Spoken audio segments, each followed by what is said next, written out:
Trigonometry table अगर आपको याद करनी है और कोई भी चीज़ नहीं याद करनी, कुछ भी याद नहीं करना है उसमें, तो इससे सिंपल मेथड कुछ नहीं हो सकता है।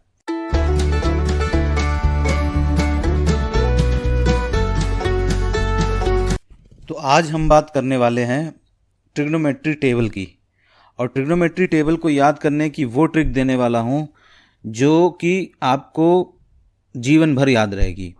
इस टेबल में आपको कुछ भी याद नहीं करना है, केवल कुछ बेसिक ट्रिग्नोमेट्री के फॉर्मूले हैं वो याद करना है, वो सभी को याद होते हैं। और एग्ज़ाम जब भी होता है आपका, तो इस टेबल को आप सबसे पहले आंसर शीट में आप लास्ट में बना लीजिएगा, क्योंकि ये आपको क्वेश्चन सॉल्व कर बहुत ही आराम देता है। टाइम वेस्ट नहीं करते हैं, जो भी आपको देखिए स्क्रीन में दिख रहा है उतना ही केवल यूज़ है। अब हम लोग सबसे पहले इस टेबल को समझेंगे तो यहाँ पे क्या होता है। सबसे पहले हम लोग क्या बना लेंगे, इस तरह से जो भी आपको आंसर शीट मिलेगी सबसे पहले आप क्या करेंगे, इस तरह से 0, 30, 45, 60 और 90 लिख लेंगे। यहाँ साइन थीटा कॉस थीटा, जैसे मैं बता रहा हूँ बिल्कुल वैसे ही लिखना है। साइन थीटा फिर कॉस थीटा, फिर साइन और कॉस का मतलब डिवाइड कर देंगे तो क्या हो जाता है टेन थीटा। तो sine theta upon cos theta, तो sine theta upon cos theta हमारा यहीं लिखा हुआ है, तो इसीलिए हमने यहाँ पे लिख लिया टेन थीटा। अब आ गई बात हमारी कॉट थीटा की, तो टेन के बाद में सीधा हमें कॉट लिखना है, ठीक है। कॉट के बाद में आता है कॉसेक थीटा, मतलब कि साइन का उल्टा। केवल इस दो से ही हमारा काम हो जाएगा और सारे डिजाइन हो जाएंगे। और इसको भी याद करने का तरीका मैं बता दूंगा। साइन थीटा में साइन 0 कैसे आ गया, 30 कैसे आ गया, 45, 60 और 90 कैसे आ गया। कॉसेक थीटा के बाद ठीक लिखेंगे आप सेक थीटा, तो ये हो गया हमारा साइन थीटा 0। तो हमारे जो हाथ होता है, हम तो एक राइट हैंड से लिखते हैं, अगर 99% जो है राइट हैंड से लिखते हैं, और हमें क्या करना है अपने लेफ्ट हैंड पे ऐसे हाथ बना लें। तो आप अगर राइट हैंड से लिखते हैं तो आपका इस तरह से हाथ दिखेगा। तो सबसे छोटी वाली जो उंगली होती है हमारी, इसको मैंने 0 दिया एंगल, इसको 30, इसको 45, इसको 60 और 90 जैसा इसमें लिखा हुआ है। फिर इसको मैंने 0 वैल्यू दे दी, इसकी छोटी वाली उंगली की कोई वैल्यू नहीं, 0। फिर 1 वैल्यू है इसकी 2 है, इसका नंबर दे दिया समझो एक तरह से, इसका 3 नंबर, इसका 4 नंबर है। ये चीज़ हमें ध्यान रखना है। अब यहाँ पे पहले हम लोग इसको समझ लेते हैं, ठीक है। यहाँ पे समझ लेते हैं, तो 0 इसको मैंने दिया, यहाँ पे मैं लिख लूँगा 0, ठीक है। यहाँ मैंने लिख लिया 0, यहाँ लिख लिया मैंने 1, ठीक है। यहाँ मैंने लिख लिया 2। ये भी आप लिखेंगे नहीं, केवल आप इसको पहले समझिए 3, और फिर इसको आप 4 लिखेंगे, ठीक है। अब जो ये लास्ट में नंबर मिला, जो थंब का नंबर है, इस थंब के नंबर से हम इसमें सबको डिवाइड कर देंगे। थंब का नंबर इसमें क्या हो गया, 0/4, 1/4, 2/4, 3/4, 4/4।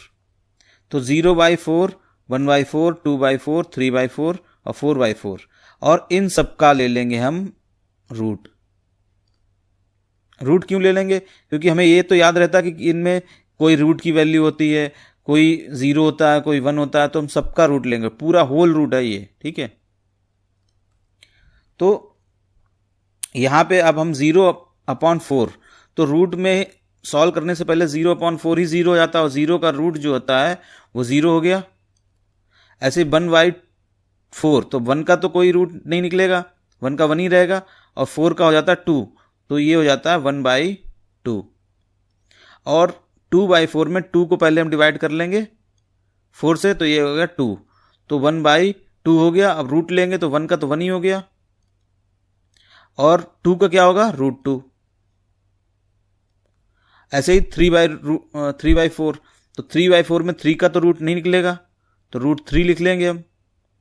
डिवाइड बाई 4 का रूट निकल जाएगा, 4 का रूट होता है 2, तो ये रूट में रह गया, ये बिना रूट, ये बाहर आ गया रूट से। इसको रूट के अंदर पहले सॉल्व कर लेंगे 4/4 को, तो ये आंसर हो गया 1, 1 का रूट 1। तो ये समझ में आया कितना इजी है, बहुत इजी है ना। तो कॉस थीटा का कैसे निकलेगा, कॉस थीटा का कुछ दिमाग नहीं लगाना, जो यहाँ लिखा है 90 में वो 0 का होगा, 0 का जो है वो 90 का होगा। इसी तरह से 60 का इधर, तो इसको हम फ्लिप कर देंगे, इसको घुमा देंगे, इसको हमने घुमा दिया इस तरफ, ठीक है, इसको हमने घुमाया इस तरफ, तो इसकी वैल्यू आई इस तरफ, मतलब 1। इसकी वैल्यू इधर आई तो इसकी मतलब √3/2। इसकी वैल्यू इधर आई, ये तो यहीं रहेगा ही, तो ये 1/√2। तो जब ये फ्लिप होगा तो इसकी वैल्यू कहाँ जाएगी, यहाँ पे आ जाएगी 1/2, और इसकी वैल्यू आ गई 0। ठीक है, तो अब बात करते हैं टेन थीटा की। तो टेन थीटा में कुछ नहीं करना हमें, sign theta upon cos theta, ये टेबल बनी हुई है, यहाँ पे वैल्यू रखी हुई है, तो 0/1। तो अगर साइन थीटा में 0 है और ये 1 है, तो 0 ऊपर है 1 नीचे, तो 0 आ गई इसकी वैल्यू। 0/1 0, 1/2 और √3/2, तो 2 से 2 कैंसिल हो जाएगा, तो क्या आ जाएगा 1/√3, और 1, ये तो 1 से 1 ये कैंसिल ही हो जाएगा, 1/√2, 1/√2 कितना आ जाएगा 1, √3/2 1/2, तो 2 से 2 कैंसिल, तो क्या आंसर आ जाएगा √3, और इसमें आएगा 1/0।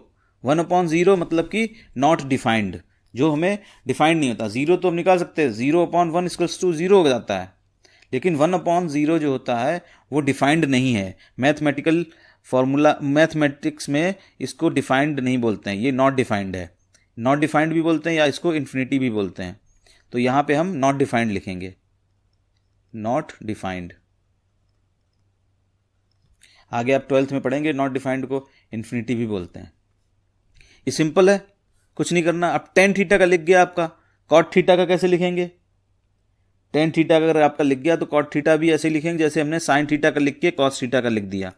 इधर का इधर कर दो, इधर का इधर कर दो, इधर का इधर कर दो, इधर का इधर कर दो भाई, नॉट डिफाइंड हो जाएगा इधर वाला, नॉट डिफाइंड। सिंपल। ऐसे ही होता है कॉसेक थीटा। कॉसेक थीटा जो होता है साइन थीटा का उल्टा होता है। Cosec theta = 1/sin theta. तो हमारे पास में साइन थीटा साइन 0, तो 1/0। तो 1/0 हमने अभी क्या देखा था, अनडिफाइंड। ठीक है, तो ये हो गया हमारा नॉट डिफाइंड।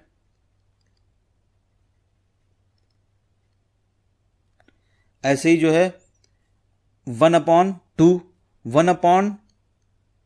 1/2, इसका मतलब 2 ऊपर पहुंच जाएगा तो आ जाएगी इसकी वैल्यू 2। इसी तरह से 1/√2, तो इसकी वैल्यू आ जाएगी √2, और इसकी √3/2, तो ये उल्टा हो जाएगा, ये नीचे चला जाएगा, तो 2/√3। ठीक है, तो कॉसेक थीटा, कॉसेक 90 1/1, 1/1 मतलब 1। ठीक है, अब कॉस जो हमने साइन थीटा कॉस थीटा में किया, टेन थीटा कॉट थीटा में किया, वही कॉसेक थीटा और सेक थीटा में करेंगे। तो इधर का इधर, इधर का इधर, इधर का इधर, इधर का इधर कर दो भाई, 1 हो गया। इससे इजी मेथड हो सकता है क्या, कोई इजी मेथड इससे नहीं हो सकता है। ट्रिग्नोमेट्री टेबल अगर आपको याद करनी है और कोई भी चीज़ नहीं याद करनी, कुछ भी याद नहीं करना है उसमें, तो इससे सिंपल मेथड कुछ नहीं हो सकता है। इसको बनाने के लिए 10 बार टेबल बनाओ और देख लो, आपको जीवन में कभी भी आप इसको भूलेंगे नहीं। एग्ज़ाम में हमेशा जब भी आप क्वेश्चन सॉल्व करने जाएं, शीट जैसे ही मिलती है तुरंत इसको आप बना लीजिएगा। ऐसे ही वीडियोस के लिए हमारे चैनल को सब्सक्राइब करें, और मैंने कुछ एग्ज़ाम टिप्स के लिए भी वीडियो डाला हुआ है, तो उसको देख सकते हैं, हमारे लेक्चर्स देख सकते हैं। और आने वाले वीडियोस को देखने के लिए चैनल को सब्सक्राइब करें, वीडियो को लाइक करें और दूसरों को, अपने फ्रेंड्स को शेयर करें।